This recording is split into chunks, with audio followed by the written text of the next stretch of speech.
diretamente nos estúdios da Rádio Difusora. Hoje eu estou com o meu amigo aqui de longa data, o BA, e também com a Joana aqui comigo.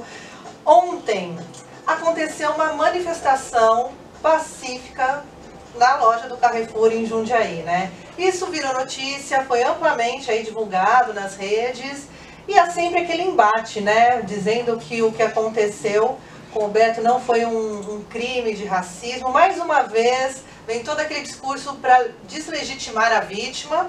Afinal de contas, né, já tinha passagem, merecia, saiu de casa, estava querendo apanhar mesmo, né? Tem todo aquele discurso que a gente já conhece, que é validado aí por esse racismo estrutural que as pessoas não enxergam, né? E é sobre isso que a gente vai falar hoje. Primeiro, bem-vindos, né? A gente estava aqui já conversando, gente, eu já pego o embalo e já vou aqui, ó, já vou. Vocês estão bem, gente? Como vocês estão? Primeiro de tudo, boa tarde, Tainã, boa tarde aos ouvintes da Rádio Difusora, aos queridos amigos e amigas aí que acompanham francamente, e dizer que estamos aí sobrevivendo, apesar dos comentários racistas dessa cidade preconceituosa, racista. Estamos aí sobrevivendo e já pensando nas próximas ações. Boa tarde, Tainã, boa tarde, BA, e a todos os ouvintes. Eu reitero as palavras do BA, né? Realmente, assim, nós fizemos uma manifestação que ela foi pacífica, né? Mas quando a gente se depara com alguns comentários, né? Embora esperado por todo o histórico da cidade, eu vinha conversando um pouco com o BA antes do programa. É uma coisa que ainda choca e entristece a gente, mas não é isso que vai fazer a gente parar e baixar a cabeça. O discurso ainda, né, vem no senso comum, né? Vem no que a gente chama de racismo estrutural, e as pessoas não entendem o que significa racismo estrutural, né? Queria que vocês falassem um pouquinho dessas entranhas da sociedade que limita até onde o negro pode chegar, ou até onde o corpo negro pode ir, ou até onde ele pode ascender na sociedade, que é o invisível, é esse racismo que a gente branco só exerce e se vale disso, né? E a gente se beneficia disso, né? Mas o povo negro está sofrendo, né? É justamente isso, Tainã, porque o que a gente mais ouve aconteceu não porque ele era negro, porque ele estava no lugar errado, na hora errada, fazendo coisa errada, foi ele que provocou, porque não só o caso do Beto, né, mas em todas as situações de violência racial que a gente se depara por esse país afora, e aqui em Jundiaí não é diferente, porque ele estava no lugar errado, fazendo coisas erradas, ou seja, sempre o negro é o errado, e não o olhar do branco, um olhar racista, preconceituoso, que já olha com esse olhar violento, esse olhar de ódio para qualquer ação. Eu não me canso de ir a mercados, a shoppings, e segurança me seguir, ficar me observando o tempo todo, o que eu estou fazendo, como eu estou fazendo. Às vezes eu me irrito e vou para cima, eu falo, e aí? Qual é que é? Aí coloco o segurança no lugar dele e sigo o meu trajeto sempre tranquilo. Aí tem horas que eu falo, deixa, daqui a pouco ele vai parar de me seguir, vai se importar com uma outra pessoa, né? Mas essas pequenas coisinhas vão nos irritando. Isso é o racismo estrutural, porque né? É o tempo todo, né, Bea? Não é todo. Uma coisa pontual só a hora que você vai no mercado. É também a hora que você vai ao banco, é a hora que você está abrindo seu carro. Teve uma cena no próprio Carrefour. No próprio Carrefour. Que o rapaz foi abrir seu carro no estacionamento e ele foi espancado por segurança porque ele estava roubando o seu próprio carro. Foi o Januário. Isso. O Januário, então, esse foi o primeiro caso aqui no Brasil do Carrefour com relação ao racismo. E o Januário, na época, deu uma reprodução tão grande, assim, mundial também, nesse caso, que o Carrefour decidiu fazer um acordo fora da justiça. Mas esse acordo foi um acordo milionário, para que não se tocasse mais no assunto, né? Então, até hoje a gente não sabe quanto que foi esse acordo, mas a coisa abafou, ficou por isso mesmo. O Januário voltou a militar, aliás, iniciou uma militância, né, no movimento negro, ajudou financeiramente, ajuda ainda, por conta desse valor mesmo que ele recebeu, um valor altíssimo. Então esse foi o primeiro episódio, mas casos... O primeiro público e o primeiro que a gente sabe, e o primeiro que se deu uma voz também. Sim. Se deu a voz pro Januário, ele teve força para falar sobre isso e aparecer na mídia, porque eu fico pensando em quantos, principalmente jovens, sabe, assim, pessoas... O Januário é jornalista, né? Muito bem. Porque imagino quantos anônimos também já não passaram por momentos ali, né? Não só nesse mercado, mas em outros, não só no Carrefour, mas em outros mercados. Tem caso do Extra também, enfim, né? E não tiveram... Aliás, tudo é a mesma rede, né? A gente está achando que são concorrentes, tudo é o mesmo dono, né? Posso estar enganada. Eu não sei, eu só sei que esse supermercado é um supermercado francês, que vira e mexe a gente ouve notícias, assiste notícias dos países onde esse mercado francês tem base, né? Tem lojas, que acontecem essas coisas também. Então aqui no Brasil não é diferente. Então é uma política da empresa, né? Contratar e ter esse olhar preconceituoso, ter esse olhar racista e, se for o caso, chegar até as vias de fato. Agora, eu fiquei feliz e ao mesmo tempo preocupado com a fala da liderança lá do supermercado. Eu não sei, é CEO, né? CEO. Que ele assume o seu lugar de branco privilegiado, assume que houve um problema seríssimo de violência e de morte, mas não assume o racismo, não assume que o que aconteceu lá foi por conta do racismo. O Abílio Diniz, que é um dos sócios acionistas do Carrefour, falou a palavra racismo. Olha que ótimo, eu não vi. Numa entrevista ele falou que foi um ato gerado pelo racismo estrutural e em virtude da cor da pessoa, né? Isso pra gente é fantástico. Essas autoridades, essas pessoas, esses altos executivos assumirem o seu lugar de privilégio enquanto homens brancos, ricos, né? Assumirem que eles estão no lugar de privilégio e que precisa ser feito alguma coisa para isso.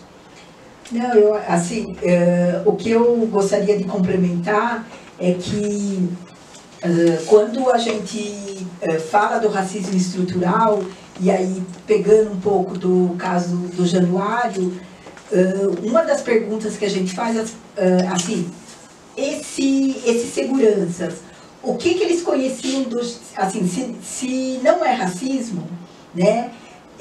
A gente pressupõe que eles conheciam a ficha corrida do Januário, porque agora, assim, todo mundo você vê estampado na mídia a ficha corrida do Januário. Ele já tinha antecedentes. Do Beto, é verdade. Mas a primeira coisa que vem é deslegitimar a vítima. E eu vim até conversando com o BA. E essa empresa de segurança, né? Essa empresa de segurança que está lá no Sul é a mesma que está aqui em São Paulo, né? Alguém se deu ao trabalho de ir lá no Jus Brasil e puxar a ficha corrida, a capivara da empresa. Isso ninguém faz. As pessoas sempre, para legitimar o racismo, né? E por isso que a gente fala que ele é estrutural, você sempre procura negar, né? Nós temos um presidente, um vice-presidente que vem falar que a gente importa uma pauta, né? Ele esquece que o racismo é importado. Fica importando essa história de racismo. Que aqui, no primeiro navio negreiro, talvez.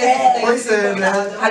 O mito da democracia, ele esquece que assim, é uma luta do movimento negro, e o Brasil reconheceu, né, que ele é racista, né? Por isso nós temos o Estatuto da Igualdade Racial, né? O movimento negro, ele não surge a partir do George Floyd, Sim, né? sim. O movimento negro, ele existe há mais de séculos. de séculos. né? Mas Porque isso você pega a abolição, então Sim. o abolicionismo foi um movimento. movimento negro. E antes até, né? Porque teve todos os levantes antes da abolição. A abolição foi uma pauta liberal, né? Nós temos sim. Palmares, né? Justamente. Então, assim, dizer que nós estamos importando uma pauta é não conhecer a história do Brasil. É não conhecer a história E não é do só não brasileiro. conhecer, é negar a história do Brasil na sua essência. Mas, então, vamos falar do processo de escravização. Então, você escravizava uma pessoa para você obter lucros financeiros, dinheiro. Então, vamos falar de economia. Era em cima do trabalho escravizado do homem, da mulher negra africana, que foi sequestrado lá em África e levado para o mundo, mas nós estamos falando do Brasil, trazido aqui para o Brasil, para dar riqueza, para dar dinheiro para esses senhores de engenho, né? O racismo, ele continua pautado em cima dessa lógica. Da lógica econômica. Da lógica econômica. E sem contar que, assim, que o processo de escravização, ele vem com um processo que você retira a humanidade daquela pessoa. Totalmente, você retira tudo que ela tem de individualidade, né? Então isso acaba, e a gente sofre, não pode esquecer que nós somos 130, né, pouco mais de 130 anos da abolição. Né? Então, Foi ontem.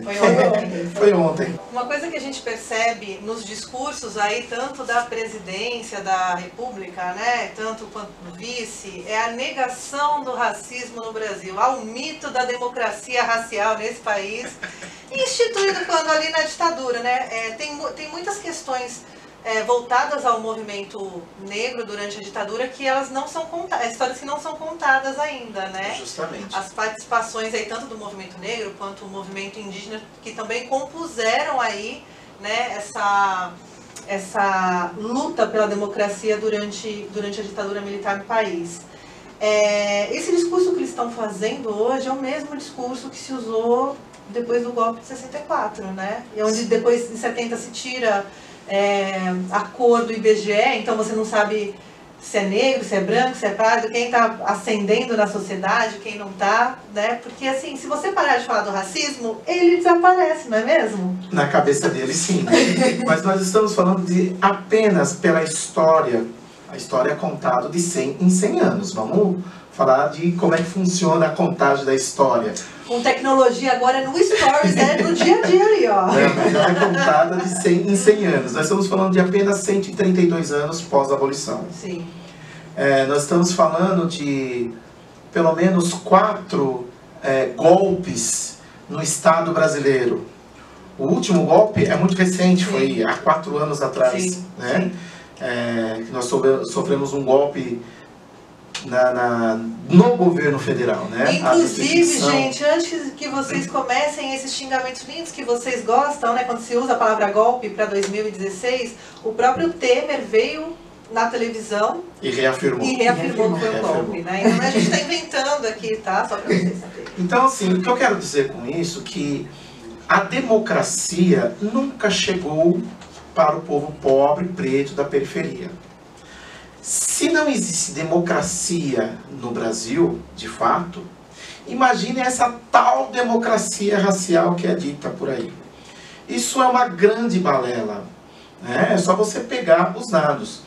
Ontem me chegou uma outra informação de que nós falamos, através de dados, pesquisas científicas, que a cada 23 minutos uma pessoa negra é assassinada no Brasil. Não, já mudou. É a cada 12 minutos. Não são 23 minutos. A cada 12 minutos. Ou seja, nesse momento está morrendo uma pessoa negra. E a gente não se dá conta. E o que o Brasil faz para mudar isso? E aí vem essas pessoas dizer que isso é mimimi. Imagine, para com isso. Vocês têm as mesmas condições que nós. Claro. A meritocracia está aí para todo mundo, não é Isso. mesmo? O que eu acho estranho, as pessoas naturalizam, Sim. né? Porque assim... Naturalizam o corpo negro no chão, porque ele é descartável, o corpo branco não, gera uma Isso. comoção E nacional. naturalizam também a ausência dos negros em algum espaço. Ninguém acha estranho você pegar uma empresa e não ter nos altos escalões não ter negro. Você pegar o alto escalão do exército e não ter negro. Você ter tido apenas um ministro negro do STF. Sim. Né? As pessoas naturalizam isso e acham que Tudo bem. tá tudo bem e vem falar que o Brasil é um país que existe uma democracia racial. Né? A entrada do negro na universidade, ela só foi possível a partir, né, em massa. Né? Massa. Vamos combinar isso, gente. A gente não está tirando o valor das histórias individuais, dos negros que ascenderam e se formaram antes. A gente tem, né, você falou do Joaquim Barbosa, ele foi um cara que fez faculdade, se formou, foi lá, né, virou... A própria Joana. Mas assim... Mas em massa, né? Eu estudei em escola particular, né? A maioria dos negros, eu tive um primo que se formou antes de mim. Na minha família, o meu primo, que hoje deve ter um pouco mais de 60 anos, ele foi a primeira pessoa que fez faculdade, né? Depois veio eu e, assim, hoje nós temos eu tenho um sobrinho que é o primeiro, assim, por parte da minha família, que ele está numa escola pública por conta das cotas. Entendi. Né? Então, nós estamos falando de, assim, falta de oportunidade. Direito de igualdade de oportunidade. Equidade, né? Porque assim, você tem que... capacidade, eu não tenho dúvida nenhuma que nós temos. O problema é equidade, né? Como que você larga lá de trás e vai alcançar quem está lá na frente. Sim. E quando você fala de capacidade também, as pessoas pensam, não, mas está falando que o povo preto é menos inteligente. A questão da capacidade tem a ver com o ambiente, com alimentação, com estrutura, com saneamento básico. Mais 50% do Brasil não tem saneamento básico, né? A gente está discutindo o mínimo ainda, a gente não resolveu, que é alimentação, segurança alimentar e saneamento básico. Escola de qualidade, principalmente. Eu queria pegar um gancho do que a Joana falou, na questão de não ter pessoas negras no alto escalão, ou seja, no poder de decisão, no poder de mando. Quem tem a caneta para assinar lá e dizer o que pode e o que não pode fazer. Né? Nós tivemos uma eleição há poucos dias, que aqui em Jundiaí nós não elegemos negros comprometidos com a luta antirracista. Então, ou seja, nós não estamos representados na Câmara de Vereadores. E foi eleito uma pessoa, sem citar nomes, mas foi eleito uma pessoa que foi expulsa do seu antigo partido por denúncias de racismo que ele cometeu. Sim. Essa pessoa foi expulsa e ela foi reeleita. Não, e essa pauta foi uma pauta que a gente trouxe aqui, acho que o primeiro veículo a ouvir o Gabriel foi aqui no Francamente. Sim. A gente falou amplamente sobre isso, virou um caso de visibilidade nacional. Né? Justamente. E mesmo assim, a cidade de Jundiaí... Mas ele foi aplaudido, afinal de contas, a gente está falando de propriedade privada, ele só estava tentando proteger a propriedade privada de uma pessoa preta, que é sempre uma ameaça. Justamente. Então, assim, nós temos... E mesmo assim, Tainá e Joana, eu entendo que a vitória dele representa uma minoria de pessoas da cidade e que não nos representa. Então, eu não enxergo ele como reeleito, como um real representante na Câmara de Vereadores de Jundiaí. Eu não consigo enxergar ele. Mas você não acha que ele representa bem o senso comum do jundiaiense? O senso comum, sim, mas é de uma minoria. É uma minoria, mesmo ele tendo a expressão de votos que ele teve. Eu não acredito, como um ativista da luta antirracista, e dos direitos humanos, eu não consigo enxergar que uma cidade como Jundiaí, a grande maioria seja racista, como essas pessoas estão expressando. Até porque, no processo eleitoral, tiveram muitas abstenções. Sim. Tiveram muito voto branco e nulo. Muita gente deixou de votar. Então, eu não posso acreditar nisso. Eu não consigo acreditar. A minha tendência é acreditar e construir uma realidade onde as pessoas de fato lutem contra o racismo, que as pessoas sejam lutadoras antirracistas na cidade de Jundiaí. Porque a Jundiaí, ela não é italiana, ela não é branca apenas. Porque como que os italianos chegaram em Jundiaí? Eles vieram pela linha férrea. Quem construiu a linha férrea? Os ingleses com mão de obra, né? Negra. Mas esse processo também dos italianos para Jundiaí, para o Brasil, foi um processo de eugenia também, que o Brasil vivia. Sim. Aboliu, joga a margem, não teve política pública para as pessoas escravizadas ali que, né, ficaram em liberdade. Nenhuma política pública alcançou essas pessoas, nada foi feito, já que era uma pauta liberal. Traz italiano, vamos embranquecer, porque, né, tá misturando muito. O Mourão falou que o neto dele melhorou bastante, né, que foi branqueando. Essa mentalidade ainda habita o brasileiro e o jundiaiense de alguma forma, né? Então, é essa desconstrução que nós precisamos trabalhar, porque não é inconcebível. Nós temos uma cidade como Jundiaí, onde nós temos um clube negro. Sim. Que logo após 7 ou 8 anos, 8 anos após a abolição, foi construído um clube de negros na cidade. Isso não é pouca coisa. Isso significa que Jundiaí tem negros sim, que tem negros que vão lutar. Gente, a frente 50% negra da população brasileira é negra, né? É que as pessoas também não se reconhecem, né? Que é uma outra coisa que eu quero falar com vocês. A frente negra brasileira, de lá da década de 30, ela se formou aqui em Jundiaí. Boa parte aconteceu aqui em Jundiaí.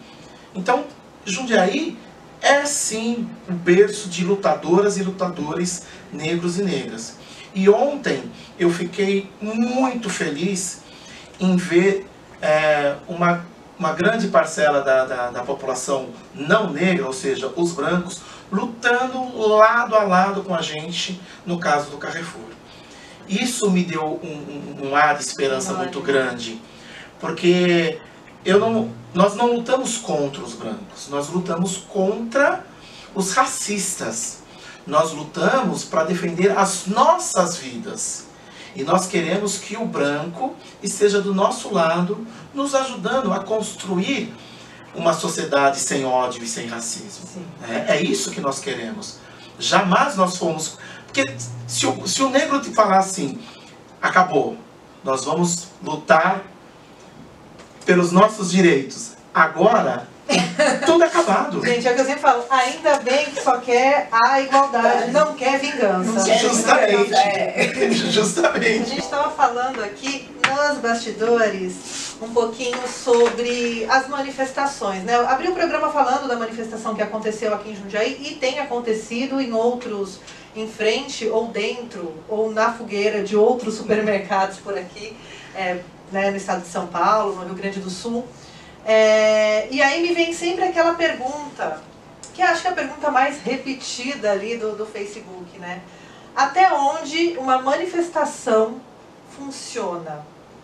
Até onde uma manifestação... Ontem em Jundiaí aconteceu uma manifestação pacífica. Foi uma leitura de uma carta onde propunha ao Carrefour algumas ações. Então a intenção não era quebrar, botar fogo, brigar com os funcionários também, que nada tem a ver, né? Uma outra questão foi relacionada aos funcionários, trabalhadores, enfim. E a outra questão é quando o ódio está inflamado, a indignação, não falo nem ódio, né? A indignação está inflamada e as pessoas vão quebrar as coisas numa empresa milionária que tem seguro, que não vai fazer cócegas, né? Como que vocês dois veem essa militância, essas manifestações, o boicote? Isso funciona de fato? Isso, boicotar o Carrefour ajuda na luta? Como que vocês veem isso? Eu acredito que sim, tá? Não só o boicote, não só a manifestação. Eu acho assim, que a manifestação, ela é o start, né? Ela é o start para você, porque a hora que você mexe no bolso das pessoas, aí ela vem para conversar, né? Tanto que na nossa carta nós pedimos apoio do Ministério Público e dizer que assim, a carta que nós entregamos não foi o movimento de Jundiaí que fez a carta, né? Nós estamos em articulação com o movimento nacional, então essa mesma carta ela está sendo entregue em todos os lugares que está havendo a manifestação. É uma carta propositiva. Para que se mude ações, para que se tenha ali um amparo à família e os funcionários. É que a empresa mude a cultura, né? Essa cultura que tem um olhar racista, um olhar punitivo, né, um olhar de fazer a justiça com as próprias mãos, né, porque se qualquer cidadão, né, até ontem rolou um vídeo, acho que numa padaria em São Paulo. Sim, né? Mulher branca. Uma mulher branca e assim... Advogada internacional, é importante dizer branca, loira e advogada internacional. Essa parte foi a melhor, né? Tá certo que assim, que algumas pessoas que estavam ali, elas... já tem um entendimento, né, porque ela chamou de gay, ofendeu as pessoas negras e, infelizmente ou felizmente, a gente já sabe como nós devemos reagir numa situação dessa. Então as pessoas conseguiram manter ali a frieza. Né? Porque se alguém reage ali, isso. A quem é culpada não é a mulher branca, a loira. E que possivelmente estava sob efeito de remédios. E quando a polícia chegou, tratou muito bem. Sim. Né? Então, o que nós queremos é esse tratamento. Né? Nós não estamos dizendo que a polícia tem que chegar e, oh, meu filho, né? Mas a truculência e a violência desproporcional. Isso. De um para o outro. De um para o outro. E quando você percebe, né, você tem um outro caso que a gente relembrou muito nessas manifestações, foi aquele caso de Alphaville. Sim. Onde a polícia... Mansinha ali, ó. Né, o cara... Não, por favor, senhor, apenas pare de bater na sua esposa. Né? Quase isso mesmo, quase pedindo de joelhos. Sim. Né? Então... quando você, e a pessoa ali mais que exacerbada, né? Uma pessoa que estava visivelmente embriagada, que se o policial chegasse e tentasse conter, não estou falando nem de jogar no chão, de conter mesmo, conteria aquela pessoa com muita facilidade. Com muita facilidade, dado o estado de embriaguez que aquela pessoa estava. E aí, voltando até a sua pergunta... Aliás, só um parênteses, esse homem rico, branco, rico de Alphaville, ele fez uma fala muito importante, né? Vai pra sua área, vai ser valente na sua área, na favela, essa frase é... Tipo, lá você manda, aqui não. Aqui eu conheço fulano, trago o secretário. A lei vale pra mim. Quer dizer, a lei não vale a lei não vale pra mim, né? A lei não vale. E voltando um pouco à sua pergunta, eu acredito assim, que as manifestações são um start. Então, nós vamos estar junto com o Ministério Público, com a Justiça, né, para que esse caso ele não caia no esquecimento também. Porque, como a gente vem bem lembrando, esse me parece que é o sexto, né? Sim, o sexto caso. Aliás, foi você que mandou no grupo hoje que eu fiquei estarrecida com a mulher entre 2017 e 2018. Uma mulher negra dentro de um Carrefour. Não foi você? Não. Mandaram no grupo hoje, saiu na Folha de São Paulo hoje. Uma mulher negra, dependente química, roubou, parece que um pacote de bolinho de bacalhau. E essa mulher foi torturada na salinha e estuprada com um pedaço de pau, que ela foi de cadeira de rodas para, como chama aquela audiência, aquela primeira audiência que se tem quando você vai para cadeia, você prende, nossa, fugiu completamente. Custódia, muito bem, temos aqui, Audiência de obrigada. custódia. A juíza na audiência de custódia, que geralmente dura 10, 15 minutos, durou 40 minutos e a juíza mandou ela direto para o hospital.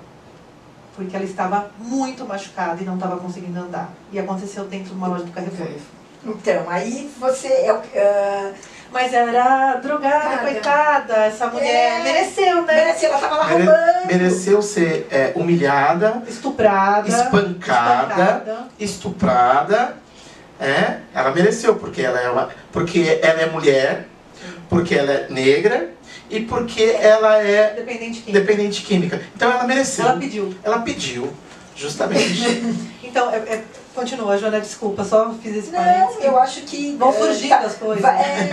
Na verdade, complementou, né? Então, o que nós acreditamos é que esse movimento, ele vem no sentido de, primeiro, dar voz e publicidade, porque a gente sabe que a voz e a publicidade é ela que vai fazer... Estar na mídia é importante. É importante. Sim. Né? Mexer no bolso é importante, porque se não fosse importante, né, o Carrefour não iria em horário nobre, né, gastar o seu rico dinheirinho para pedir desculpa. E fica barato ainda, vamos combinar? Sai barato, né? Baratinho para eles. Quanto custa uma vida, né? 20 segundos apenas. Foram milhões ali. Não, mas é barato. É barato. É barato, porque se eles fossem bancar com tudo que eles foram responsabilizados, ou teriam que ser responsabilizados, né, e se a população tomasse para si a consciência do boicote um dia, boicote uma semana para se unir à causa, né? Sim. Esse número seria maior, porque a ação subindo na bolsa, gente... Então, uma das questões que a gente coloca, pegando o gancho que a Joana tá falando, da carta, primeiro de tudo dizer para os seus ouvintes e para quem está nos assistindo aí, de que a carta, ela tá pública, ela tá rolando nas redes sociais. Quem quiser pode nos procurar aí, que a gente encaminha. Me chama, que eu tenho a carta também. Então, todos os pontos que nós colocamos na carta, ela é propositiva. Uma carta... Vocês querem conversar? Vamos conversar a partir daqui. A partir daqui a gente começa uma conversa. Inicia-se um diálogo. Então, não dá para ser menos que isso. Uhum. E um dos pontos que a gente coloca na carta é justamente que se essa empresa... que eu falo, esse supermercado francês não cumprir a carta, que a B3, que é a empresa que negocia os papéis na Bolsa de Valores, pare imediatamente de negociar os papéis do Carrefour na Bolsa de Valores. Ou seja, a gente precisa mexer diretamente. Mas daí nós vamos mexer com os trabalhadores que estão lá. Então, não. Porque essa é uma coisa que eu vi nos comentários aí do vídeo e tal, muito se pegou na história do trabalhador. Em nenhum momento a manifestação quer atacar os trabalhadores do Carrefour e as famílias, né? Aliás, né, eu acho que tem que ficar... Assim, o Carrefour de Jundiaí fechou as portas porque ele quis. Porque nós... Não era combinado. Não era combinado. Antes de iniciar a manifestação, houve uma conversa com a gerência do Carrefour Jundiaí, com a polícia militar, e nós acordamos com ele que a manifestação seria pacífica. Nós cumprimos o nosso trato. Agora, assim, quem teve medo de a gente estar ali, e a gente sabe por que eles tiveram medo de a gente estar ali, foram eles. Então, ou seja, mais uma vez nós fomos tratados como bandidos marginais. Sim. Porque já estava combinado, a polícia estava lá, a gerência já sabia, e foi uma opção deles fecharem as portas. Então, se eles perderam, sei lá, se chegou algum cliente ali, deixou de consumir, né? E eles foi por conta e risco deles. Sim. Nós temos, aliás, quando a gente conversou sobre a manifestação, né, a gente conversou sobre isso, né? Justamente. De não prejudicar os funcionários e funcionárias e não prejudicar os clientes. Nós só queríamos chamar a atenção tanto dos funcionários como dos clientes, para a carta que iria ser lida. E nós lemos, fizemos a leitura da carta com muita tranquilidade, tanto é que o gerente assina essa carta. E isso ele assumiu, a partir do momento que a gerência assina esse documento, ela toma ciência e ela assume um compromisso de encaminhar e abrir de fato um diálogo com a gente. Mas isso não significa que nós, enquanto movimento negro, movimento de mulheres que estavam lá, lá tinham mais de 15 entidades assinando esse documento, né? Não significa que nós vamos nos calar e vamos ficar quietos diante da assinatura, diante dessa manifestação. Nós vamos continuar cobrando tanto na justiça, porque agora a gente vai encaminhar para o Ministério Público, e vamos continuar cobrando nas ruas. Posso fazer uma provocação? Assim, quando eu vejo as pessoas falando com relação à questão da preocupação com os salários, quando nós passamos por um processo de uma lava-jato que exterminou empresas brasileiras, e as pessoas aplaudindo. Isso tirou emprego de muita gente. Isso tirou emprego de muita gente. E mesmo assim as pessoas aplaudiram. E no exterior houve esse mesmo processo, quando houve corrupção. Que foi as mãos limpas, né? Que é o processo italiano. E eles mantiveram a empresa. Então, assim... Para garantir o emprego dos então, assim, eu acho muita hipocrisia as pessoas virem cobrar isso da gente e aplaudir uma lava-jato e não colocar isso na conta de uma lava-jato. Sim, que poderia ser diferente. E as reformas também, né? Reforma trabalhista, que acabou com milhares de empregos. Ou seja, tem pais e mães e famílias aí que até hoje estão desempregados. E se inverte a lógica, né? A reforma trabalhista veio para gerar mais empregos. E aí vem com o discurso liberal do empreendedorismo, onde a pessoa não tem qualquer assistência para uberização do trabalhador. Chegou aqui uma perguntinha, mais pra gente encerrar, que está acabando o programa. Olha, a CNN, TV a cabo de notícia, usou a palavra vândalos para os protestantes. O que acham disso? Bom, eu fui chamado de vagabundo, fui chamado de bandido. Vândalos até é uma palavra pacífica aí, diante do que a gente tem ouvido por aí e percebido. Mas eu quero dizer que para vocês que estão nos chamando, nos qualificando dessa forma, nós que estamos nos manifestando, que nós somos professores, educadores, assistentes sociais, nós somos artistas, nós somos trabalhadores das mais diversas áreas, somos estudantes, somos a juventude, a dona de casa que está ali também, são os operários. Então nós não somos vagabundos, nós não somos vândalos. A reação de quebrar uma vidraça, a reação de colocar fogo em uma manifestação, ela transborda quando a violência contra uma pessoa negra chega a nos matar. Nós estamos cansados disso. É um catalisador do ódio, na verdade, justamente, né? Porque ninguém fica tão chocado com um corpo espancado no chão como com uma vidraça de um banco quebrado. Justamente. Você que fica defendendo, olha, eu sou do movimento em defesa da vidraça, eu gostaria muito que você estivesse junto com a gente em defesa da vida e da vida negra. A cada 12 minutos morre um negro nesse país.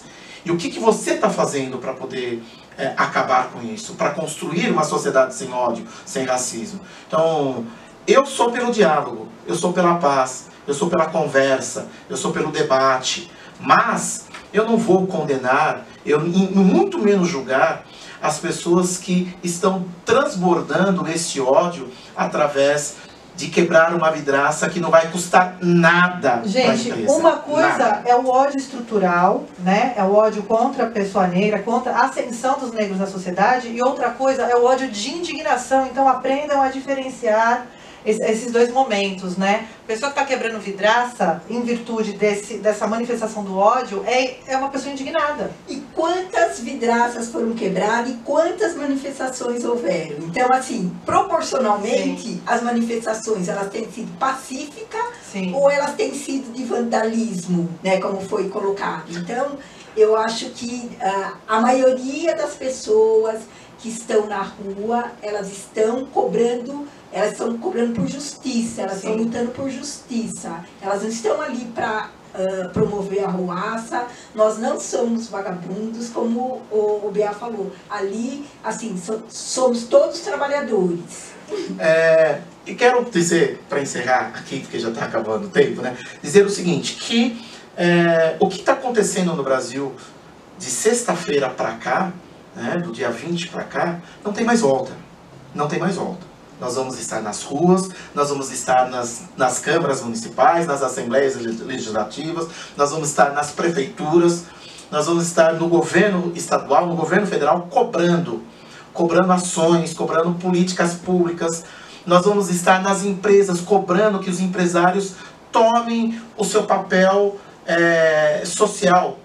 Cumpra o seu papel social na sociedade, cumpra o seu papel na luta antirracista. Você, empresário, tem responsabilidade, sim, pelo que acontece na sociedade brasileira, no que diz respeito ao racismo implantado e executado no Brasil. A morte do Beto é um exemplo disso. Então, empresários, nós vamos cobrar, sim.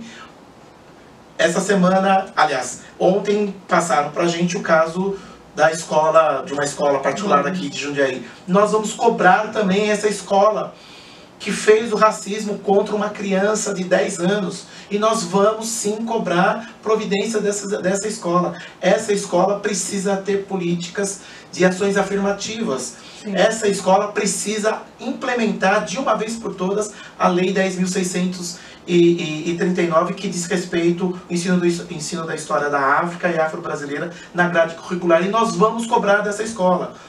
Por menos que eles pensem que nós estamos quietos, nós não estamos quietos. Nós estamos pensando, nós estamos nos articulando, nós estamos acolhendo e cuidando primeiramente dessa família e dessa criança que sofreu racismo, para depois sim ir atrás dos direitos dessa criança e para que essa escola privada em Jundiaí arque com a responsabilidade. Arque com suas responsabilidades.